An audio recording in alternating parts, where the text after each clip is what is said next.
just a moment, you'll hear James Stewart as the six-shooter, just one of the many great stars brought to you Sundays on NBC.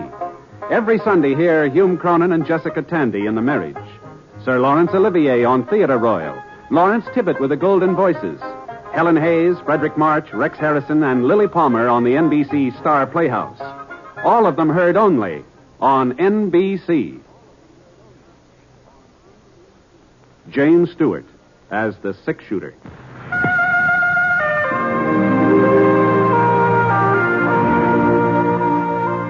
The man in the saddle is angular and long-legged. His skin is sun-dyed brown. The gun in his holster is gray steel and rainbow mother of pearl, its handle unmarked. People call them both the six-shooter.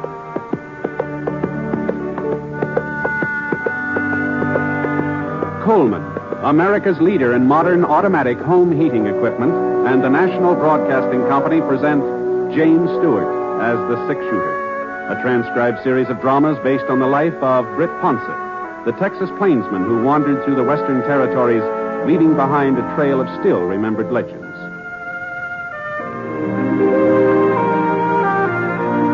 Now, in just a moment, immediately following this important announcement, you'll hear Act One of The Six-Shooter. Have you heard about the Joneses? They're going to Europe for 6 weeks.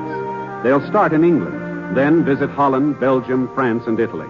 It'll be a wonderful trip, a lifelong dream come true.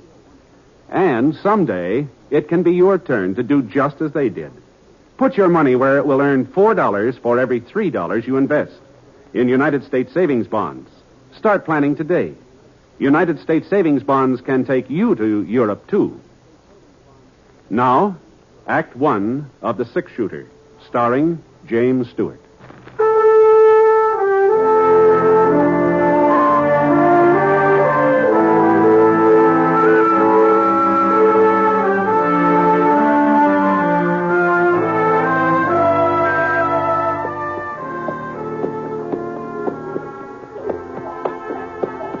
There were over 400 head in the McAdams herd, 400 white-faced Texas cattle, and only 3 of us to shove them along the trail to Abilene. But the McAdams boys had promised me a tenth of whatever the herd brought, so I signed on for the drive. And it looked like I was going to earn the money, too. There'd been a cloudburst the second night out. Well, it sounded like we might be heading into some more bad weather. The sky was all black and purple, and the wind began blowing up little balloons of dust. Thunder made the steers restless. They still remember that first storm. They didn't like the idea of going through another one. All right, come on now. Come on, cattle. Hi, up. Hi, cattle. I can see the rain now. It hadn't hit us yet. It's still a couple of miles ahead, but I can see it real plain, streaking down across the sky like little silver lines on a gray blackboard. In the canyon where we were, the sun was still shining. It gave me a sort of funny feeling, rain and sunshine all at once, sort of like being two places at the same time. Rife McAdams, he came pounding up from behind and reined up alongside of me and Scar. Oh.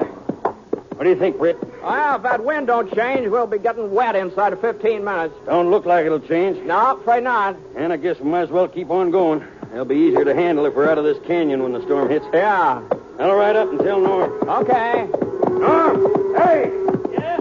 Get the lead out. Keep moving. What's the hurry? Is weak enough for you? Do as I tell you. Stop beeping. Okay. Come on, move it. Norm will speed him up, Britt. I'm going back and see that there ain't no stragglers. Want me to give Norm a hand? No, I can handle it myself. It's about time he learned how. All right, you're the boss. Yeah. Just keep an eye on him, Britt. Sure. That lightning had hit a pine tree about 50 yards up the side of the canyon. And when it toppled over, it started a couple of boulders rolling down the side of the ravine toward us. That was all the cattle needed to set them off. One of the longhorns took a look at the rock and let out a bawl that told the other animals to get out of his way. Hey, stop him, Norm. Stop him before they stampede. Rife circled around and galloped over toward his brother. But Norm wasn't waiting for him. No. I saw him head up the slope of the canyon, and it looked to me like he didn't intend to stop anything. All he cared about was getting out of the way. So I dug my heels into Scar's flanks. We rode right into the middle of the herd. If I could split them in half, only part of them would tear loose, even in a stampede. Rife was in front of the herd now. The lead steer turned off. A couple of more shots, the rest will follow. There we are. I knew there wasn't going to be any stampede. Not now, anyway. Rife had stopped them just in time. It's nice going, Rife. Somebody had to do it. Yeah. What happened to you? Horse bolted. Almost threw me. Yeah? Guess he was scared. The horse? That's what I said. Yeah. Well, here comes the rain. It looks like this is the tail end of it, though. Probably would have been more in a shower. We better keep moving anyhow. You take over up here, Britt. Norm will riding back with me. Sure. Your horse all right now? I guess so. Okay, let's go.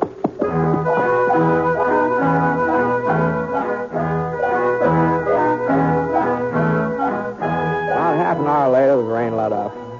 It was nearly sundown, and a green-yellow rainbow arched up over the hills to the east, and Rife decided to make camp for the night. Neither of the McAdams brothers said much during supper, and afterwards Norm sort of moved off a couple of yards from the campfire and started playing his mouth organ.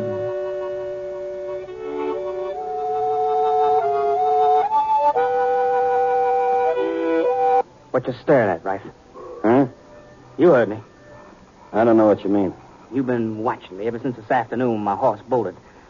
You've been looking at me the way you used to look when I was a kid and done something you thought was wrong. We almost had a stampede today, Norm. Almost. You was riding front, man. You was the one to stop it. I suppose you've never been on a horse that ran away with you. You was always able to handle that Palomino before. Why do you have to keep nagging? I'm no cattleman. I didn't want to come on this drive in the first place. It's our herd. It's your herd. It was up to me would have sold the ranch years ago. Yeah, maybe you're right. Maybe we ought to sell out.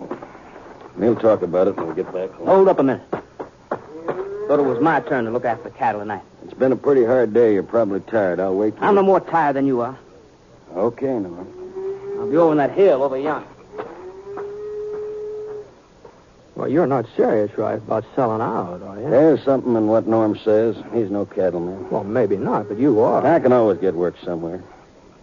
Carrie'd probably be happier in town anyway. Carrie? My wife. Oh, well, I didn't know you were married, right? Yep, last winter.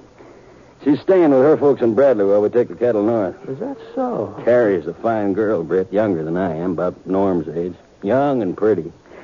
You'll like her, everybody does. Yeah, even Norm. First time in our life him and me have ever agreed on anything or anybody. Well, She told me not to take him with us on this drive, said he'd never make it. I should have listened to her. now he's pretty young, Rife. This is his first cattle drive. For all we know, his horse maybe did run away with him, you know. Norm did the running, not his horse. He's no good, Britt. I guess it's my fault. I guess I brung him up wrong, but he is no good. You're not his father. You're not to blame for how he turned out. I'm the only father he ever had. Our old man died when Norm was just a baby, and Ma just lasted a couple of years after that. Oh, I'm sorry. I was 13, practically full-grown when she passed on, but Norm was only 4. She made me promise I'd look after him, see he got his school and a chance to mount to something. Yeah. Fire's almost up. Oh, here, I'll fix it. I sent him to school, bought him books, but he wouldn't stick it out. It was too much like work. That's his real trouble, Britt. He's lazy, he's selfish. Expects everything to be handed to him all tied up in a fancy ribbon. Like this afternoon, he wasn't afraid of the cattle. He just couldn't be bothered stopping them. He didn't care that much. Oh, maybe he's had it too easy, Rife. Maybe if the chips are down, he'd surprise you. Maybe. Well, I'm not making the same mistake again. Not with my own kid. With your own? What? Yeah. Carrie's expecting. He might be here by now, for all I know. Well, congratulations, Rife. Thank you. I'll buy you a cigar and have one. Yeah, all right. Oh, well, that's fine. Well, I guess maybe it's time to turn in, I think. I ain't very sleepy. I think I'll go up and, well, see if Norm's all right. Oh, doggone it, Britt, he is my kid brother. Sure, I know, Rife. Sure. Good night. Good night. I banked the fire for the night and spread out my bedroll. The moon came up, full moon, kind of a moon you ought to have after a rain. I stretched out flat.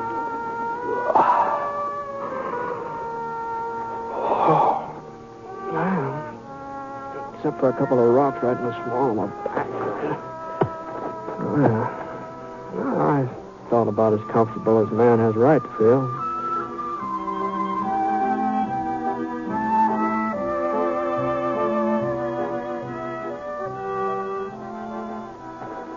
Rife? No, it's me. Oh. I thought you were looking after the herd. Rife come nosing around. Guess he don't trust me. So if he wants to stay up all night, that's his business. Sorry. Yeah, we got nothing but heroes on this drive. How do you figure that? Well, you're the six-shooter, ain't you? Supposed to be the fastest man with a gun west of Kansas City. East of there, too, from the way folks tell it. No, you shouldn't believe everything you hear, Norm. I don't. I don't believe you're any faster with a gun than the next man. Probably not. I don't believe you're any faster than me. See that white rock over there? Well? You're good. Go ahead. It's your turn. Well, I'm afraid I'm sort of out of practice at shooting at rocks. I used to do it, but I haven't tried it recently. What do you mean by that? I'm still a kid? I didn't mean anything. You're a good shot. Now, good night. Maybe you think it was an accident I hit it. I hit it. I can do it again. There. See that? Good night. Oh.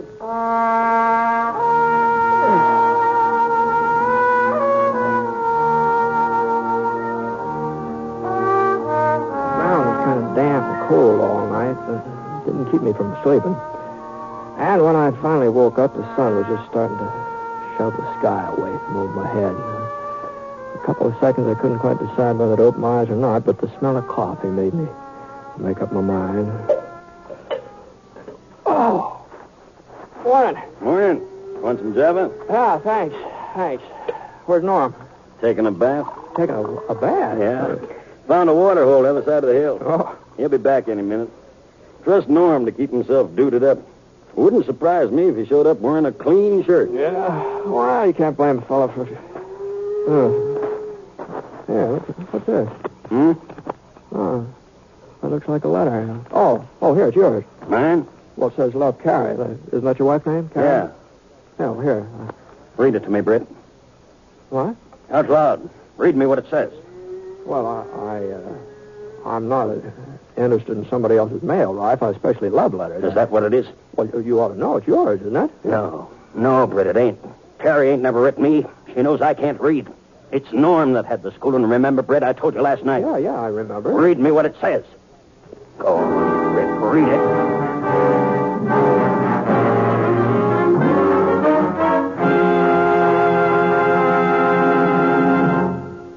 We'll return to James Stewart as the six-shooter in a moment. First, a word from Coleman, America's leader in modern automatic home heating equipment. You'll be glad this winter you bought a Coleman heater this fall. Yes, as you sit back in your easy chair, snug and comfortable, you'll be glad you bought a Coleman heater. You'll enjoy floor-to-ceiling warmth in those rooms you could never heat before. Get your Coleman oil or gas heater now during Coleman's big bonus sale. Here's what you get. First bonus, a new low price. Yes, now you can get a dependable Coleman automatic heater at a new low price. Second bonus, a new low operating cost. Coleman saves you up to 25% on heating bills because Coleman gives you maximum heat from your fuel. Third bonus, a 32-piece set of Libby's Safe Edge glassware worth $14. It's free with your new Coleman heater. Get 3 big bonuses.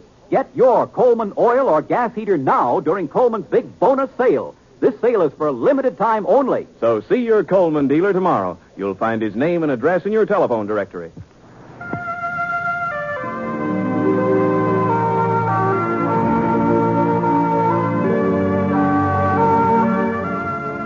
Now, Act Two of The Six-Shooter, starring James Stewart as Britt Ponsett. The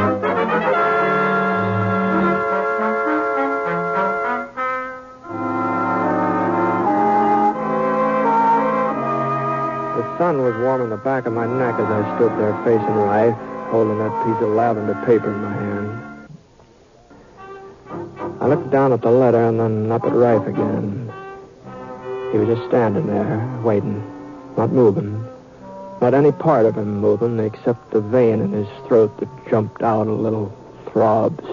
I'm waiting, Britt. Now, it's not my letter, Rife, and I guess it isn't yours It either. concerns me, don't it? It's from Carrie. It's from my wife. Well, that's between you and her. I want to know what it says, what she's been writing to Norm about. Go ahead, Britt. Read it to him. Oh, maybe you'd rather I told you what it says, Rife. It says, Carrie loves me. that she'll always love me, and it goes into detail. You rotten little whelp! Stay where you are, right? You think that gun will stop me? I'll break your neck. You're walking right into it, right? Now, put it away, Norm.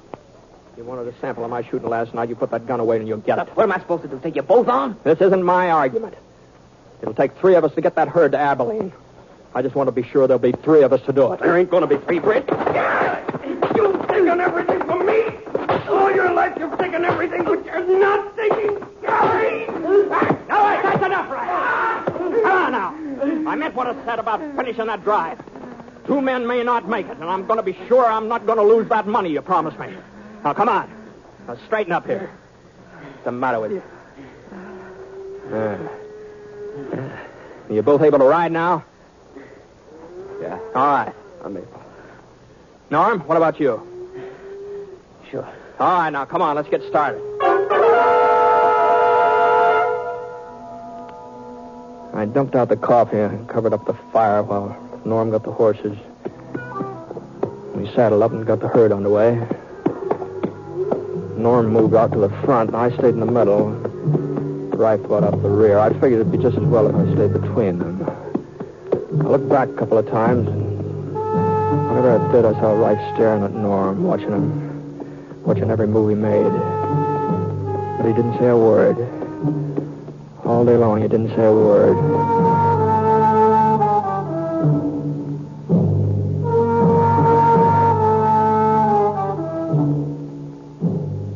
And then at supper time, Rife, he sat off one side, just pecking at his food. I noticed there's nothing wrong with Norm's appetite, though. Any more beans? Yeah, it looks like you finished them up, Norm. Oh? You're kind of hungry tonight, huh? Why not? Just a kid still doing my growing. At least that's what some people think. Uh-huh. Well, as long as you're so full of energy, maybe you wouldn't mind looking after the cattle, huh? Huh? Well, you missed your turn last night, didn't you? Say, you taking over this outfit, Ponce? No. Just a suggestion. I guess somebody's got to run things. Don't look like my brother's holding a very tight rein. See you in the morning. Yeah. Come on, Rife. How about some shut-eye? Okay. Good night. Night. I waited till Rife dropped off, and I closed my eyes. I didn't sleep very long, though. But an hour later, something woke me up. At first, I thought it was a coyote. And then I saw Rife edging off through the brush. You going somewhere, Rife? Huh? Coyote woke you up, too, huh? Yeah. That gun ain't going to do much good if you're figuring on killing it, Rife. What do you mean? It's empty, Rife. You ain't got no right to interfere. Oh? I'm just thinking about that 10% of the herd. I'm going to kill him, Britt. You can't stop me. Nobody can. He's your brother. No, he ain't. Not anymore. Would a brother do what he did to me? I ain't never had anything I could really call my own. If he wanted something, he took it. I never stopped him. But Carrie is my wife. She belongs to me, and this time I'm going to stop him. Oh, hadn't you better wait and talk it over with her? I waited too long already. Why do you think she didn't want Norm to go with us on this drive? It wasn't because she was afraid he'd never make it. She wanted him there, with her. And at a time like this, which is... Easy now, Rife. Probably want to take over the baby, too, when it comes along. No, come on now. You've got to get some sleep now. You'll feel better in the morning. Come on now. No, I won't feel better in the morning, Britt. I won't feel no better until I'm even with him.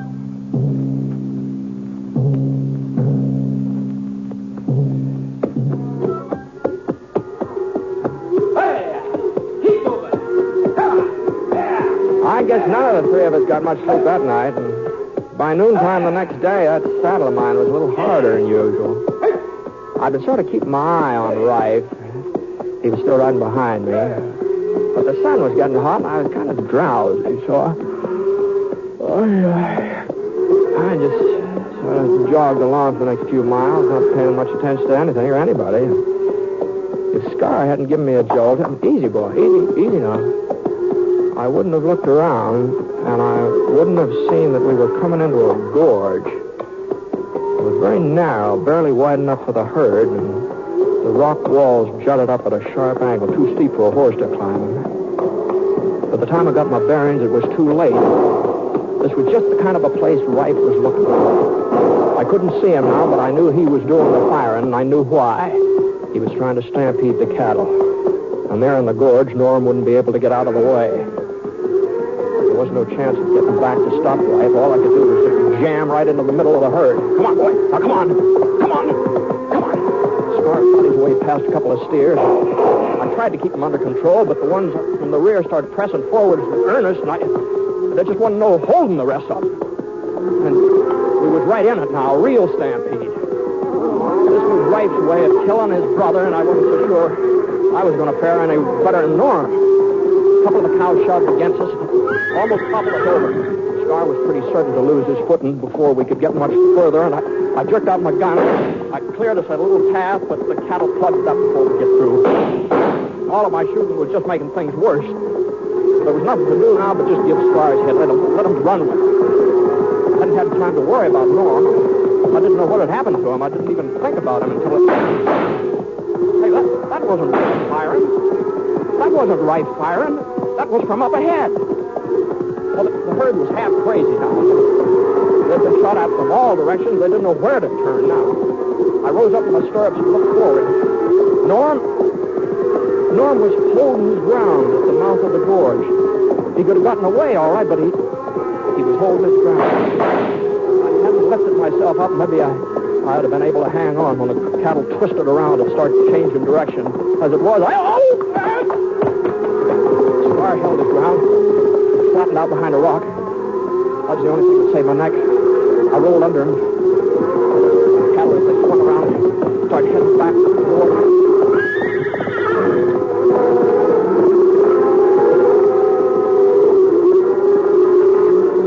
In a couple of minutes, I was in the clear. The cattle passed me by. I pulled myself up to my feet, and I looked around. The herd was still out of control. They're charging out the other end of the gorge, and then I got a flash of Rife. Norm must have heard it too. Rife! Rife! Norm came pounding past me, firing at all the way like a crazy man, trying to get through to his brother. Where are you, Rife? Rife!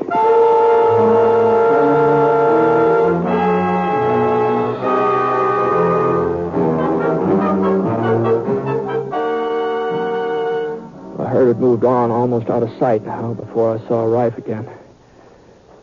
He was lying on the ground in a smear of sticky red dust, and Norm was there bending over him when I got up to him.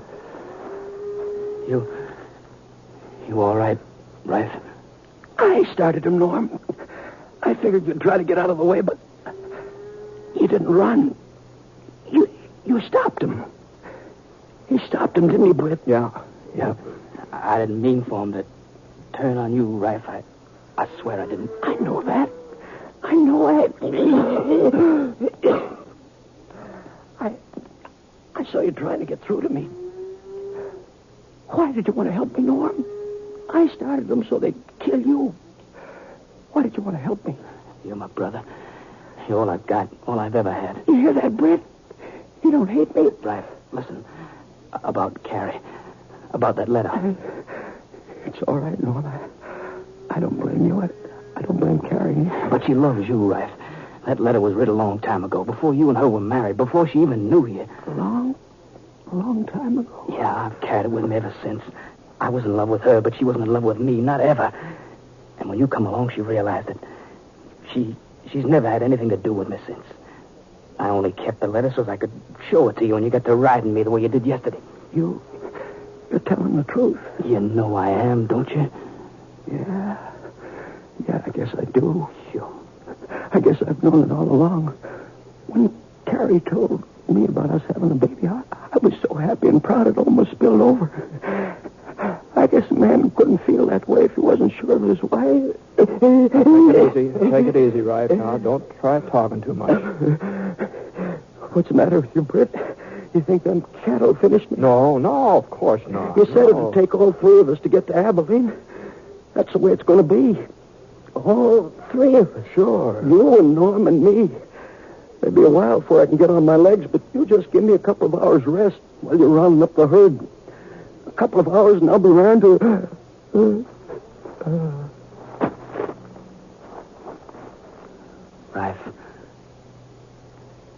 Rife. He's dead, Norm. But he can't be. He was feeling better. You heard him. Well, a man don't always know when he's dying, Norm. Sometimes a man's lucky. Britt, Yeah. It's only kids that cry, ain't it? I guess this makes me a kid. No, I wouldn't say that, Norm. I'd say you've done a lot of growing up today.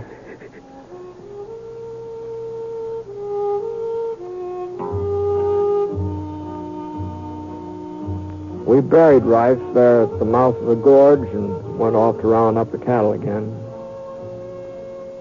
We managed to find most of them, and about a week later we hit Abilene. All during that week, I kept wanting to ask Norm about that letter from Carrie, if it was true what he told Rife, if it really had been written a couple of years ago. But somehow, I don't know, the subject never came up. Leastwise, I never found a good time for bringing it up. Besides, it really wasn't any of my business.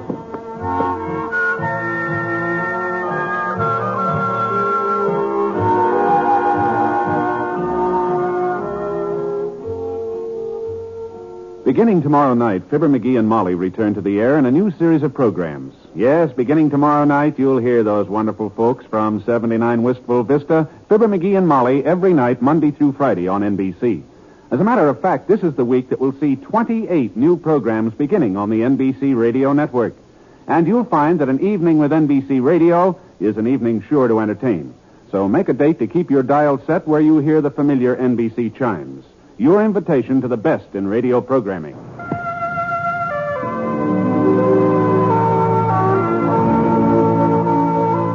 Coleman, America's leader in modern automatic home heating equipment, and the National Broadcasting Company have presented James Stewart as the six-shooter. Mr. Stewart may currently be seen in the Universal International picture Thunder Bay. Others in the cast were Lou Merrill and James McCallion. The Six-Shooter is an NBC Radio Network production in association with Review Productions and is based on a character created by Frank Burt, and today's transcribed story was written by him. Special music was by Basil Adlam, and the entire production is under the direction of Jack Johnstone. All characters and incidents were fictitious, and any resemblance to actual characters or incidents is purely coincidental. This is Hal Gibney speaking. Listen to Last Man Out, one of the Magic 28, next on the NBC Radio Network.